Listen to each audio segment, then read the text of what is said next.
सर्वसाधारणपणे आपण एखाद्या गार्डनमध्ये गेलो आणि त्या गार्डनमध्ये आपण पाहिले अनेक वस्तू असतात। त्या लहान मुलांसाठी सर्कस ज्या असतात त्या घसरगुंडी असते किंवा अनेक प्रकारच्या वस्तू तिथे तयार केल्या असतात। सायकल तयार केलेली असते, जिम करण्यासाठी तयार केलेलं असतं। अशा अनेक वस्तू गार्डनमध्ये तयार केलेल्या असतात।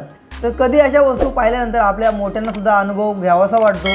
तर असंच काही घडलं या व्हिडिओमध्ये। दोन चौरस आकार एकमेकांमध्ये अडकवलेले असतात आणि ते याला बेरिंग लावून ते गोल गोल फिरू शकतात अशा पद्धतीने त्याची अलाइनमेंट केलेली असते आणि त्याच्यामध्ये ते खुर्ची बसवलेली असते।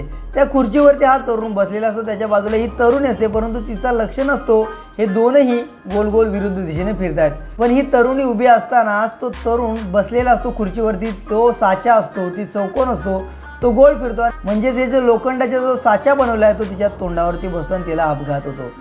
तर मित्रांनो, अशा प्रकारचं एखाद्या गार्डनमध्ये आपल्याला अशी वस्तू पाहायला भेटली तर आपण त्यापासून सुरक्षित राहिलं पाहिजे, लांब राहिलं पाहिजे, जेणेकरून एखाद्या व्यक्ती जर वरती बसलेला असेल तर दुसऱ्या व्यक्तीने त्याच्यापासून लांब असायला पाहिजे, जेणेकरून आपल्याला त्यापासून अपघात होणार नाही, दुखापत होणार नाही। हेच या व्हिडिओच्या माध्यमातून सांगायचं तात्पर्य होतं। तर या व्हिडिओवरती तुमची काय प्रतिक्रिया नक्की कमेंट करा। इथपर्यंत व्हिडिओ पाहिला असेल तर सबस्क्राईब करायला विसरू नका।